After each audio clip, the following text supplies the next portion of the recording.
All right, I'm going to take a little break. Mike Bauman once again has asked me to talk a bit. So I cut out a couple songs so I could wax poetic.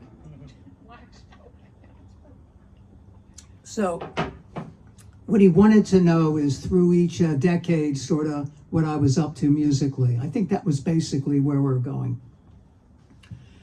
So start at the beginning. In the 60s, I played classical music.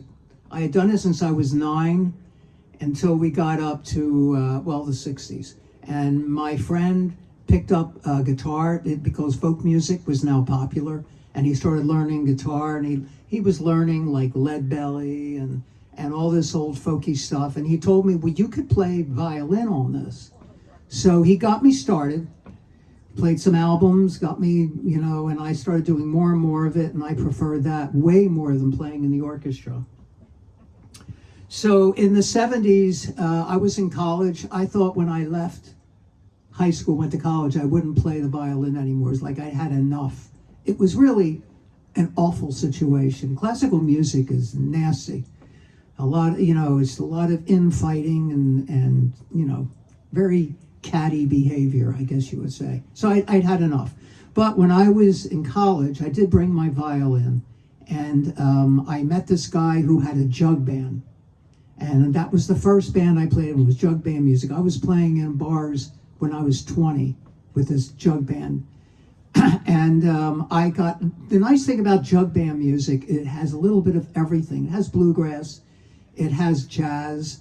A lot of it's based on the jazz of the 20s and 30s. I really got into that. And then after that, that's the 70s. Linda and I moved to LA. And when I was out there, I was doing everything. I was playing in garage bands, and I was playing rock music, gypsy rock music. I was recording in the studios. I recorded on Billy Joel's album, Piano Man. I was just, and I was playing more and more country westerns since there was money to be made. And I traveled with the band up to Alaska, and that sort of convinced me, I didn't think this is my long-term goal, to just be traveling with bands, because, I had a wife. We just got married. I didn't feel like leaving her, 4 months at a time. So I got into computer programming, and Linda and I moved back east. We didn't have to be there.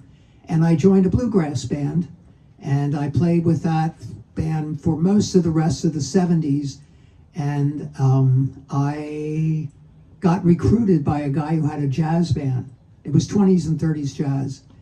Kim Milliner, who none of you, of course, know, but his band was very popular in the Chester County area. We played when the Wyeths had parties. We were the band they called. And there were a lot of the horsey crowd loved us. And Kim was really epic. I mean, he played the clarinet. He used to sub for his teacher at the Philadelphia Orchestra, and then he would play big Spiderbeck solos on his clarinet. He was brilliant, but he succumbed to alcohol, so that stopped. And I actually stopped for a while, and then I got back into playing country western music, which I did a lot of. And I would sit in at the Briquette Lounge, right over on Route 100.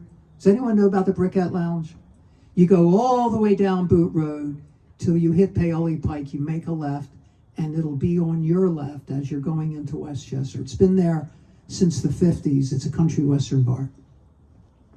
So I did a lot of country western stuff. And then when we get to the next century, I got much more involved in jazz again. When we go to Florida, I lead a jazz band. And we're doing a lot more than 20s and 30s jazz. We're doing a lot of the very modern stuff, the bebop stuff, the Miles Davis stuff. So I just continue to learn and have a good time, and that's my story. Okay? All right. So now I've never done a Grateful Dead song for you. So it's time to do one. This is probably the most accessible Grateful Dead tune. It's called Ripple. Oh no, we got to do this other one. Never mind. I have to do this one. People, get ready.